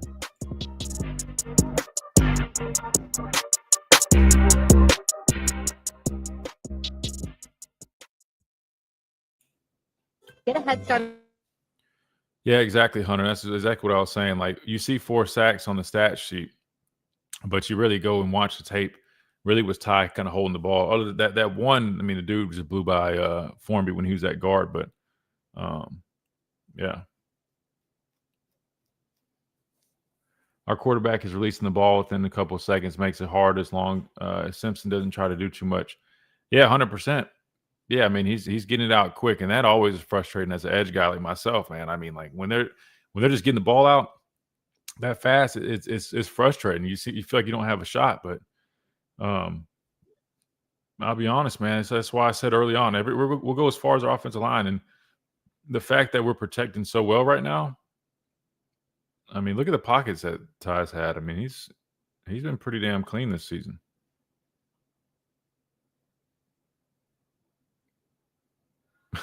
I love that we got a Missouri fan in here. That's all cool. But he's throwing my chat off because I'm trying to find our questions, but everybody's going back and forth with him. So I feel like I'm trying to like weave in between. If you guys have a question, just type like a capital Q first. That way I know exactly where it is, because all I see is a bunch of back and forth with this dude, which is cool. I think that's fun, man. As long as it ain't like nothing crazy or disrespectful. No, I think it's fun. I just don't want to miss out on y'all's questions. Can you talk about Jam being back and the impact on pass blocking? Yeah, man, Jam being back is huge. Obviously, Jam is our best running back in pass pro. I mean, that's evident, and just seeing him back and how productive he's been picking up blitzes. You know, a lot of people trying to bring pressure. I just talked about. I mean, one of your only hopes as a defense to try to slow down our passing attack is really getting pressure on Ty. And people are going to bring heat. They're going to bring different packages. And having a guy like Jam pick up those blitzes, man, I mean, he's just so sound in pass pro. He's physical with it. He's not afraid to get his nose dirty. And I think it's been huge. And that's why I mentioned, I think a large piece of us keeping Ty clean, obviously, shout out to the guys up front, but also, man, having Jam in there and doing a nice job of stepping up and picking up those blitzes, man. It's been huge because it gives Ty all the time he needs to deliver those throws. So Jam is a true 3-down back. Jam can run between the tackles. He's elusive. He breaks tackles. He's physical as a runner. He's got good vision. He's got good burst. He can catch the ball out of the backfield. And then you talk about that element of pass pro. Jam is a true 3-down back. And you go back and listen. I mean, I've always talked about Jam, even when everybody was telling me, you know, Justice Haynes, which he's doing his thing right now. He's outside of Ahmad Hardy. He's balling for sure. But I always said, I'm like, man, people sleep on Jam, but this dude, man, Jam is a damn good player, bro. Oops, sorry, I meant to click this one just because I'm going in order real quick. I'm going to get to that too, Carson. It seems that our running game is improving week to week. What are your thoughts on this? I mentioned this earlier, but just watching the tape from Vanderbilt, man, if you go back and watch, I kid you not, the execution, hell, I'll just pull it up. The execution was really good. Now, obviously, just like Coach DeVore said, I mean, there's going to be a couple plays where you're like, okay, we could have done this better. You know, we didn't execute this perfect. But for the most part, man, on those runs that you did have success on, which there were a lot of them, I mean, it was like clinic tape. Matter of fact, I think the film guy, doesn't he use all 22? Can we just pull up one of his videos? Yeah, I'm sure he broke down that game. If he did, then I can just pull up his video. That way we can. I'll just keep it silent, but then we could just let the plays run. Okay, bet. Yeah, I'll do that.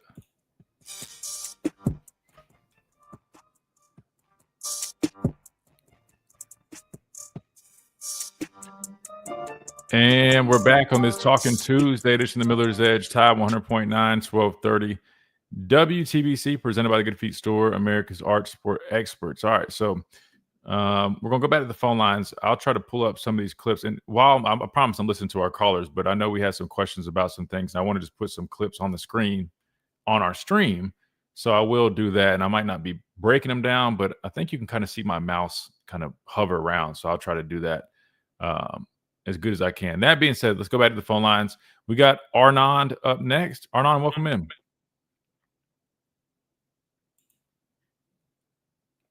Arnond, you there? Going once, twice.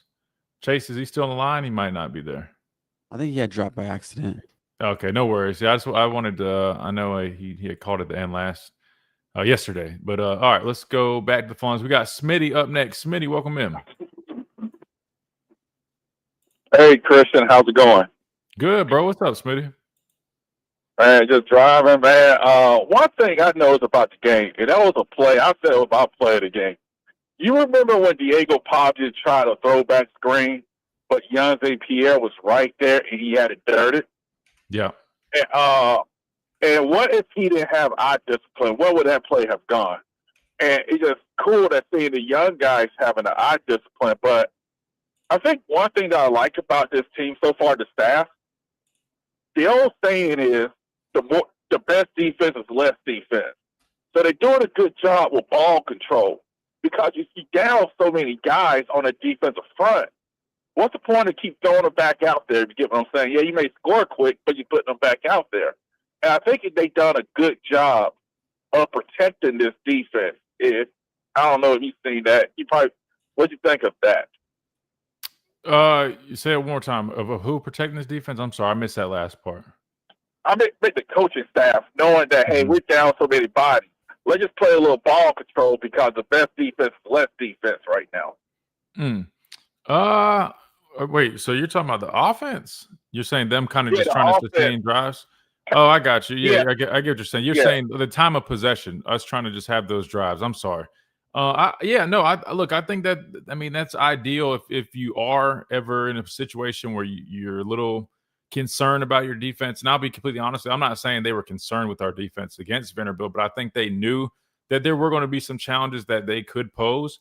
And so I think the reason we were so adamant on establishing our running game was for that. I mean, I mentioned that going into the game. I think Coach Saban said it on what was it, game day or whatever it's called, college game day. But same thing, like establishing that running game. That way, you do have, you're not just keeping your defense out there, knowing that there could be some things that cause them some strains. Because I even thought that I'm not gonna lie, I was really impressed with the way we handled Pavia and that offense, given that we were out those Wolves, right? Knowing how important that position was, but the fact that those guys that filled in, they did a hell of a job. But no, I think that was smart in terms of our game plan, and then really just nice job executing.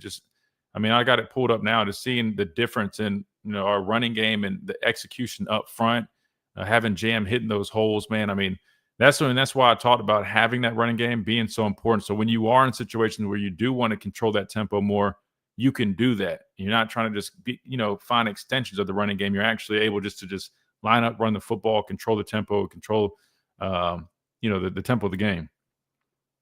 Yes, and when it comes to offensive line, I know it may be early, but it looks like the switch has flipped on Kane Proctor. The light has come on. And let me ask you, is Wilkin Thornby does he seem like he might be a better guard than right tackle from what you see? Yes, I think it's interesting, man. I mean, I think he might. The reason guard is easier is because you're covered up, right? I mean, you've got a center to your left and you got a tackle to your right. You're not put on an island. He did, however, have that one play where, they blew past him when he was at right guard. But I think he probably feels more comfortable at guard because of that, having, that support. But I will say this, though. I think as Michael Carroll, just like I said, when he first kind of got those opportunities, Michael Carroll just has to grow up, right? Meaning, like, he's a freshman. He just has to get his feet wet. But he clearly is – he's the best right tackle that we've got that we can put out there. He's just young. But he's been really impressive to me. But even – hell, I'll be honest with you. I think there's a number of guys that have shown up and impressed. Even like Will Sanders, bro. I wasn't even expecting him to have such an impact. But he's doing some good stuff when he's getting opportunities. So, I mean, maybe you see a guy like that. I mean, Vandermark, I feel like is a little bit of a liability at times. They mentioned Jaden Roberts coming back. Obviously, he hadn't been exactly where they probably wanted him to be to put him back in there.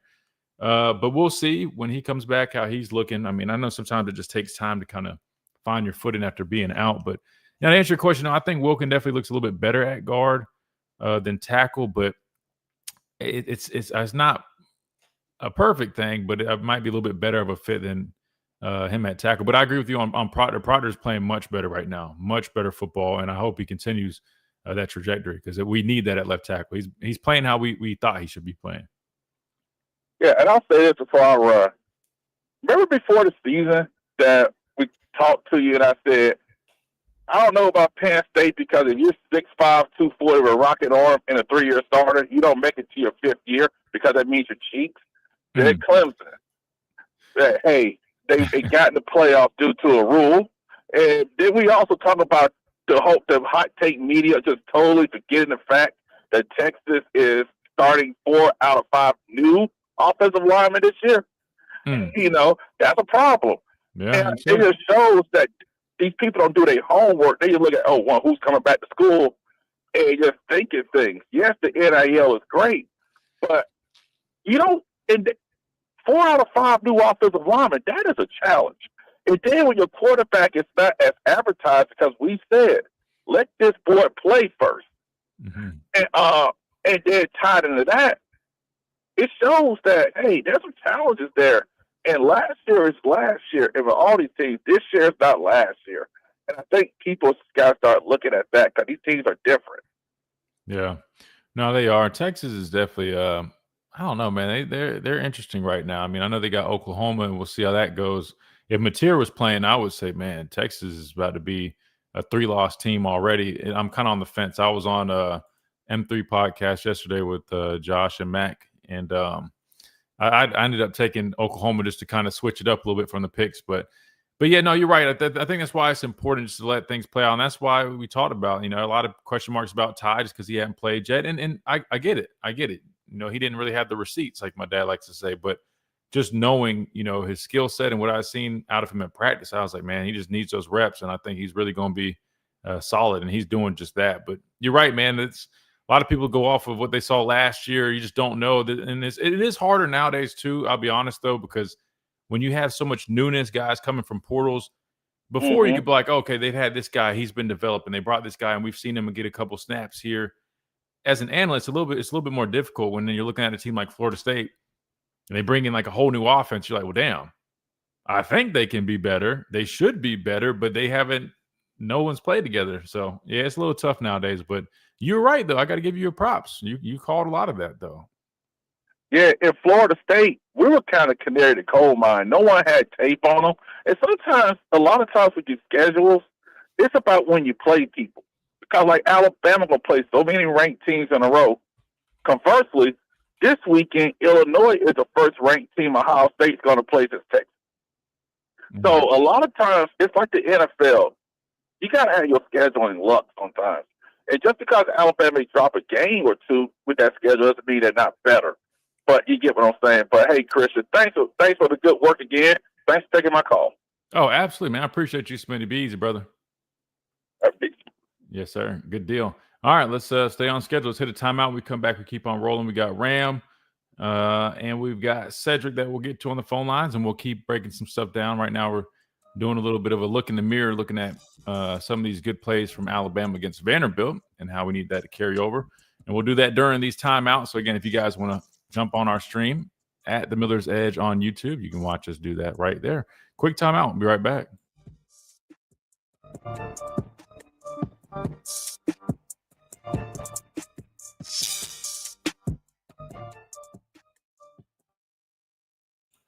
All right. So right here real quick. So this is, I think, one of our first running plays of the day, but it's pin and pull, right? All that means is you pin these guys down here and you pull, as you guys see. So Cuevas doing a great job. And who is that right there? Is that Formby? Yeah, Formby at right tackle. So 2 edge guys or 2 outside guys that end up pinning, then you pull.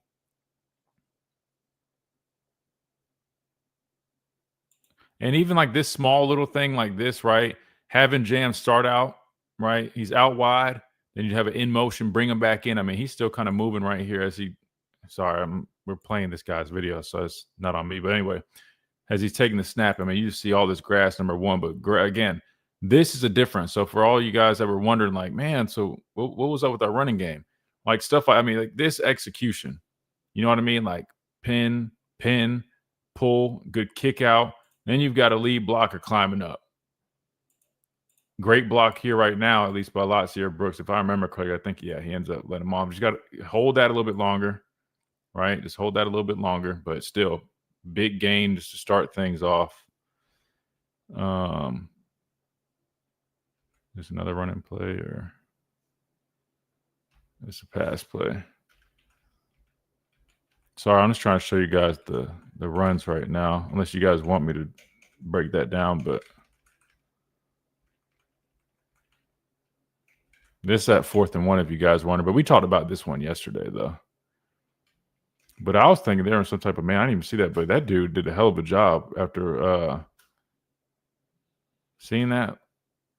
And he damn played both of them. That's a hell of a play.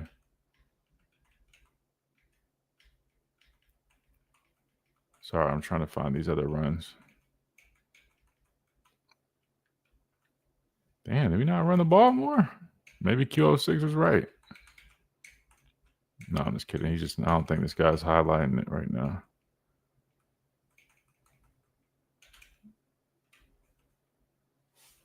Wait.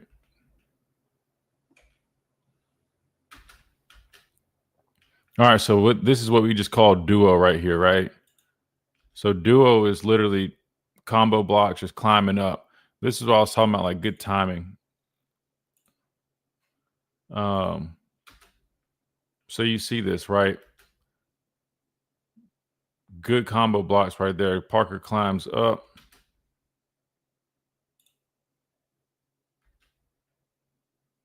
Sorry, I'm just trying to. Damn, bro. Let it play. Anyway, you got the double here. Boom. Bangs that dude right there. Makes Wilkins' job that much easier. Immediately climbs up on the backer. This other backer. Proctor takes him right. Bro, play the clip, bro.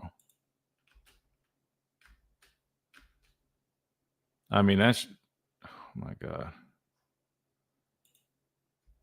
Great execution. I mean, I guess the only thing, Danny just, come on, Danny. See, like that's the type of shit though. You know what I mean? Like not knocking, I'm just being honest. Like that's the difference. So like say he just happened to Jam didn't have good feet right here. And he got his ass blown back in the Jam. It's always like look how all this other stuff is great. But this one guy, see, and that's what we had been seeing like earlier in some of those games. It'd be like one guy, like just not quite, you know what I mean? Like, yes, he's on this guy, but he gets blown up. That could have been a problem. Luckily, Jam's got great. He feels it. Jump cuts. Boom. Another big pickup. So luckily that wasn't a problem here, but you see everybody else on the offensive line, man. Great job. Here's another one real quick before I think we're about to come back here in a second, but what we got here?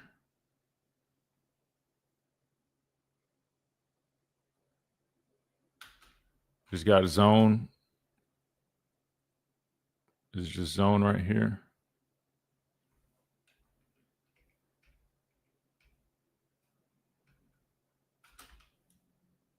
This is zone run right here, but nice job. But he's pointing out, see these guys, those cutoff blocks, really nice job. Sealing them on the backside. Great job. Who is that? I don't know, but it doesn't matter. But you see just how this opens up, man. So while Jam being back definitely is a big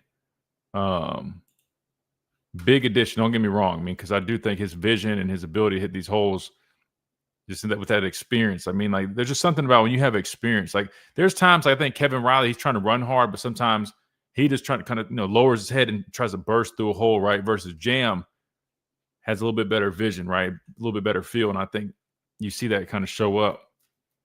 We'll hit one more. I think we might have time. Or maybe not. We're probably about to come back. We'll come back here. Yeah. But anyway, so in terms of the running game getting better, as you guys just saw, man, execution was much better than Jam doing a nice job as well. Let's see.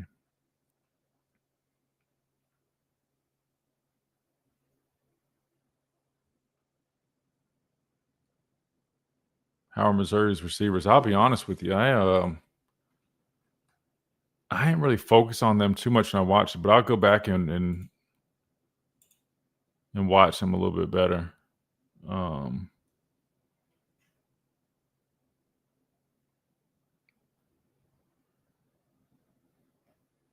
I know they have, what is it? Coleman, I think, is their leading receiver, who's a good player. But the other ones, I'll be honest, I don't know a whole bunch. In terms of like them specifically. But I'll go back and I'll definitely go check those guys out when I rewatch it. Do I see Kevin Riley breaking some big runs Saturday? Oops. And welcome back into Miller's Edge, Tide 100.9, 1230 WTBC. My bad, Chase. I just realized that, dang, have we been back that long? Like a couple minutes? Has it been that long, Chase? Not necessarily. You were fine, man. You're all good. My bad. I literally was looking and I did not see the thing. I was like, dang, this is a long break. I apologize, guys. So radio, I don't know if you guys are listening. Just answer the last few questions. If so, cool. If not, I apologize. You just got to listen to some cool music for a minute. Sorry about that. Let's see. I did not realize we were back. Let's jump back to the phone lines, 205-342-9904. We've got Ram up next. Ram, welcome in. Hey, Chris. Hey, what's up, Ram? The dogs got out of the fence and you were chasing them. Yeah, something like that. Well, Something like good that. talking to you. And I wanted to mention that I enjoy your post game show. Oh, thank you. I appreciate Very that. good. I really do.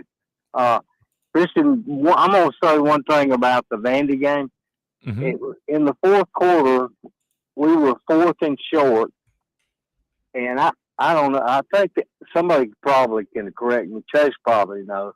But I think there were 7 or 8 minutes left, and we had a 4th down short, and Ty got up under center, and Vandy, stacked, and Ty slid to the left. I thought that was a good call. And it looked like it, I don't know, it picked up 3 or 4 yards on that. It reminded me, I'm 77. We ran a single wing, and that reminded me of an old single wing call. But that was a big play, I think. That kept us going.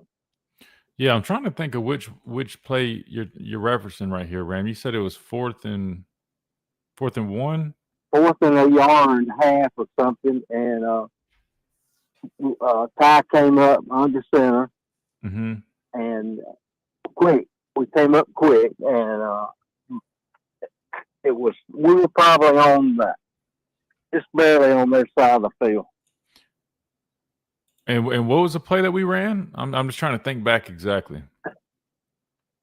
Ty slid out to the left instead of going over center.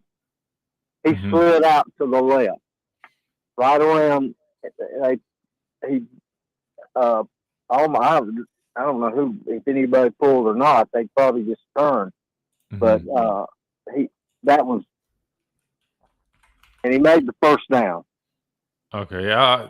And I think Vandy. For some reason, I don't remember. I'm trying to think back, but I'm like, I don't remember that play. I'm trying to see if I can pull it up. But anyway, yeah, no, I mean, if you got the conversion, absolutely, definitely a big part, especially around that moment in the game. You're talking about later, because that probably was that the drive that we ended up punching it in at the end, or was that before that?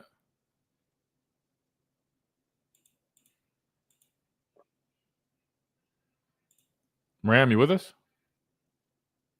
Yeah, I'm here. I'm hearing myself talk to you. Oh, yeah, I'm not too sure. Okay, go ahead. All right, something's going on here, but I'm hearing myself talk to you, Christian. But yeah, I'm not sure. That might be on the radio end or something. I'm not too sure. Honestly. Well, something's going on, Christian. I'll let you go. Okay. Yeah, if you got a question you want to ask real I'll quick, let feel you free. Okay, the question I wanted to ask you, I want you to give your assessment of the edge guys. Missouri's edge guys? Yeah. All right, good deal. If you want to hang up, since there's a little bit of a echo. I will. I'll hang up and listen. All right. Okay, good deal. Yeah, I'm not sure why. I think that might have been his phone, man, because there's no echo on our end. But anyway, they're edge guys again, man. Just from my early just watching them. That's why I always say early preview, because I haven't like watched though. I just watched 3 games from like the YouTube copy online, and I mean they seem to be decent players. I don't know any of their stats. I haven't got that far, but even just off the limited number of plays that I've seen, I mean they do a good job rushing off the edge. I mean, I see them use a lot of power moves, kind of just bullying the quarterback. They do a nice job collapsing the quarterback. Let me see if I can pull them up. But to answer your question, Ram, I don't have too much to really go off of right now, just because what I've seen, I'm being honest with you, man, a lot of the YouTube copies I watch is mostly filled with a lot of offensive plays, and they're really just kind of like extended highlights. But I hadn't really seen, I guess, too much of them. But I'll add that to the list. I know somebody asked about their wide receivers, and they asked about their edge guys. I do know one guy that kind of flashed to me was number 7. It's their defensive tackle, and his name is Chris McClellan. He's a big guy, but he's a D tackle. He's not an edge guy, but he's 6'4", 320. That's what he's listed at. But like I said, he just kind of flashes because for him being a big guy, he looked to be pretty athletic, was disruptive, showed a little bit of pass rush ability for being an interior guy, but I hadn't really locked in on their edge guys. But I will, though. I'll pull that. I'll add that to the list. Let's keep on rolling, and I'll try to get back with you on that answer. We got Cedric up next. Cedric, welcome in. Hey, how you doing, Chris? There he is. What's up, my guy? Hey, everything good, man. It's a good day in the neighborhood. Alabama is on top. Why not? That's right. It's good. That's right. It's good. But I'm looking at my fellow fan base. We spend the week complaining. What we complaining about now? I don't know. They complain about everything, man. I don't know. I don't have no complaints this week, bro. I don't have any complaints, but I just been seeing a lot of it. But I'm moving past that. Yeah, man, the guys look good. I mean, Ty throwing dots, man. You hear me? Yeah, yeah. Yeah, he throwing dots, and if you don't catch that ball, he hitting you in the center of the chest. I don't know wherever you're gonna catch it at. So we're not having a problem with that catching it, but I'm just saying he throwing dots, guy. Yeah. He's doing a good job. I mean, I guess he waited on his time, and his time is now. That's true. You think you think he ends up in New York at the end of the year? It's a good possibility. It's a good possibility. A strong possibility. Strong possibility.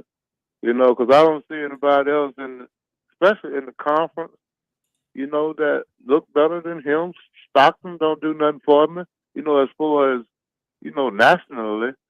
And who else is on his level right now? Anywhere. You maybe can say Beck, if you want to. Beck, or I would say Oregon's quarterback's having a good year as well right now. You like him? Yeah, I haven't seen him much this year. I haven't seen him much this year, but shout out to Proctor too, man. Look, man, he's another refrigerator pair in the backfield. What are we doing? I don't know, but I mean, he's making the most of his opportunity. He said they're gonna call my number. I'm gonna make the most of it. Hey, I tell you what, I looked at that field level camera. Man, you do not want to see that coming at you. Where you gonna tackle him at? Sure, where you gonna tackle him at? You better chop him like a tree. That's about the only chance you got. Right. Hey, you still gonna feel that. You still gonna feel. You still gonna feel that, man. That guy, lower leg is bigger than my waist, man. That's So, true. shoot, he's doing a good job this year. It took him a while to come on, but hey, that's why he's still in the program, you know. And shout out to all the guys that's in the program, you know, that seizing their opportunities. I would say, you know, why not, you know. You know, look at my guys on the defensive line. Your dad said I didn't know his name. 94, Mr. Hill. What is his name? Edric Hill. Edric Hill. Yeah, Edric. He's still doing a good job. He playing big every week. And number 9, I hadn't got his name down yet, but he flashing every game. London Simmons. Yeah. He's flashing every game, and making the most of his opportunities. And about defensive backs, you know, they kind of, you know, dropping the ball a little bit, but you know, each game go on. Hopefully, they learn, you know, what they need to do. But I don't put some of that stuff on the money that happened, you know, the following game. Probably wasn't this game, but it might have been this past game that Womack took the fall for, you know, that he let the man go out the back on a touchdown. Mm-hmm. Damani did, and I'm okay with them in pass, but they're a little bit, you know, slack in the run support. You know, they got to get down there. They got to get dirty. You know, yeah. So they do. They'll learn that in the coming weeks. You know, they'll clean it up. You know what I'm saying? But Upper, he's still back there, you know, doing the thing. You know, and very proud of him. And all the guys, man, they look good. They look good. They playing like, you know, we want them to play. You know, and we expect them to play. So if they play hard, you know, we'll deal with the outcome. We just play hard, you know. Play hard. Play like you want to be there. 100%. I think ever since they started doing that, man, just coming up and, you know, playing with intensity and physicality, everything's has already fallen into place. So you're right. They just got to keep doing that, and I think everything will work itself out. Yeah, work itself out good. I ain't, you know, who we probably see if we make it to the SEC championship. Who we looking at? Probably Georgia again. You know, I don't think Tennessee gonna do. I don't think Tennessee gonna do nothing. They'll be contenders, but I don't think they really, you know, got that kind of team like that really this year. Well, we'll see. I mean, you got Ole Miss and Texas A&M ranked ahead of us right now. Obviously, things still have to play out, but yeah, I mean, you got Georgia. I mean, we'll see how Oklahoma looks. I just realized that Mateer is already expected to return potentially this week versus Texas. So with him back, I think they're definitely a contender as well. But Cedric, I'll tell you what, man, it's always good to hear from you, brother. Good stuff as always, man. Yeah, no doubt, man. Y'all too, man. Good job, and talk to you next time. Roll Tide. Sir. Yes, sir. Appreciate you, brother. Roll Tide. All right, we got to hit a quick timeout. We come back. We wrap things up right here on the phone lines, 205-342-9904. On the Miller's Edge, Tide 100.9, 1230, WTBC.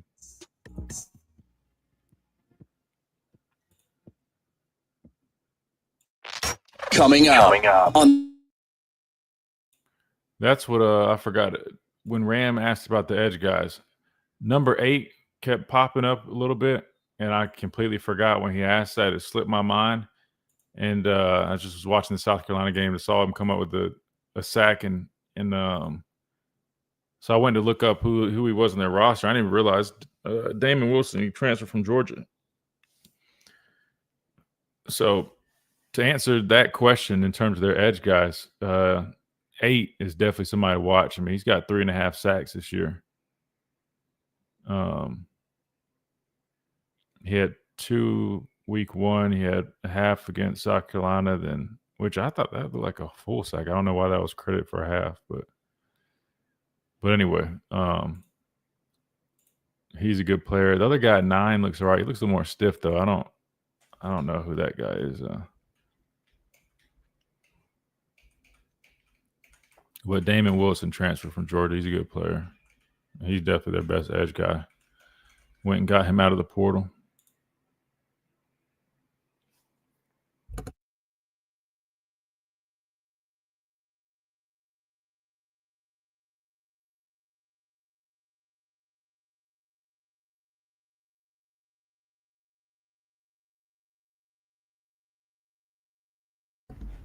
How many SEC teams do you think will make the playoffs?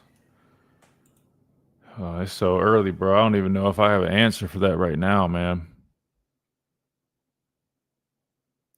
Change the play line of scrimmage. I didn't see what I tried to go back and look. I don't know what play that is that y'all are referring to.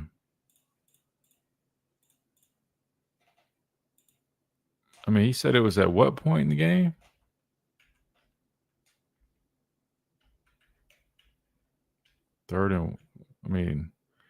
I see a 3rd and 1 with Proctor at fullback.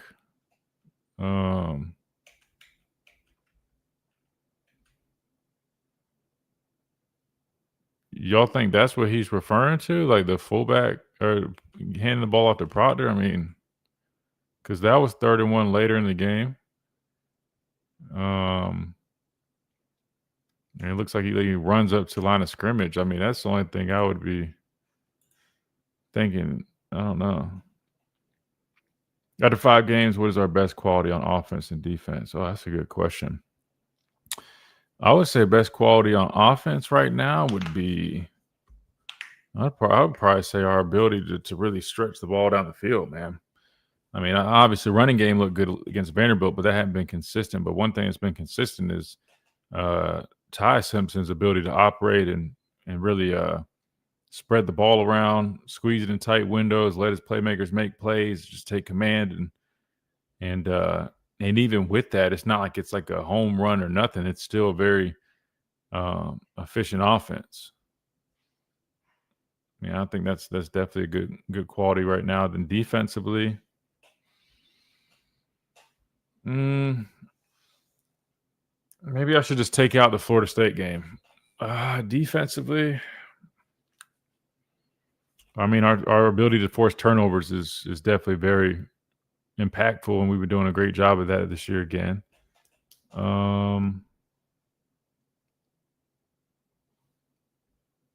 was trying to think of really what else. I mean, like pass rush isn't like some strong suit for us. I mean, stopping the run isn't a strong suit. I mean, I would probably say really just our ability just to force turnovers and then step up and make plays when it matters most. I think that's a good quality for our defense, man.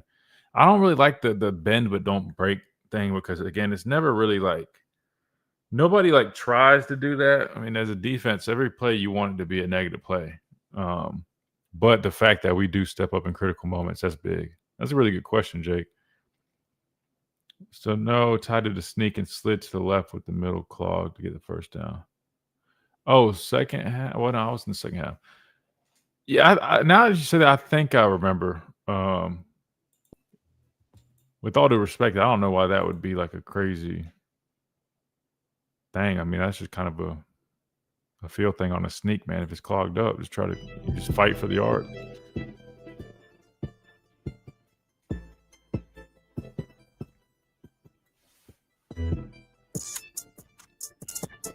And welcome back into the Miller's Edge, Tide 100.9, 1230 WTBC, presented by the Good Feet Store, America's Arch Support Experts. All right.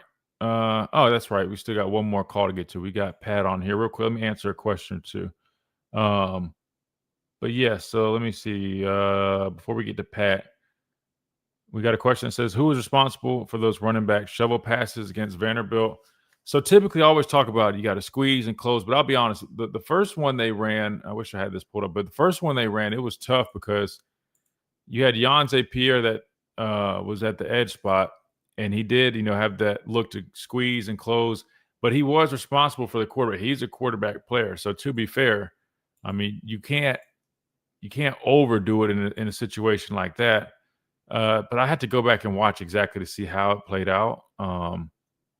But I just know, I mean, the way they did in the second one was tough because the back, it's like you fake the handoff. The back was going one way, then completely flipped back. I had to see it again real quick, which I know we got to get this phone call. So I'll watch it real quick while we talk to Pat, and then hopefully I can give you a quick answer before we get out of here. But let's go to Pat real quick. Pat, welcome in. You got like about a minute and a half. Yeah, did you see how it looked like South Carolina is the only SEC quality team that they've played so far? Is that about right, what you've assessed? Missouri? Yes, sir. Yeah, I agree. And South Carolina threw for 300 plus yards against Missouri, and but now Missouri ran for nearly 300 yards against South Carolina. So sounds like about a wash. We've got to really, really work on, and hopefully, Coach Womack's going to be able to pick up on just what he's done, slowing down Georgia's run and slowing down Pavia and that, because hey, they beat South Carolina pretty handedly. Vanderbilt did. Now that doesn't mean anything, but still, I mean that. I'm thinking this is going to be a pretty good challenge for us, and we need as many Alabama folks to get in them Winnebagos and drive up there. You know what I'm saying? Oh yeah, no, for sure. No, it'd be big, man. It's gonna be a good matchup. I'm looking forward to it, man. Definitely looking forward to it. Yeah, we got to run, man. I feel like we're gonna get them. I know it. I feel like we're gonna get them. Though. Have a blessed one, sir. Yes, sir. You too, Pat. I appreciate you, man. Sorry about that. We just keep running out of time, but I appreciate everybody wanting to jump on here with us, man. Thank you for all the support. Thank you for Chase Behind the Glass, all our listeners, Tide 100.9 over on YouTube as well, and Facebook, Tide 100.9 as well. Look forward to seeing you guys tomorrow right here on the Miller's Edge, Tide 100.9, 1230, WTBC.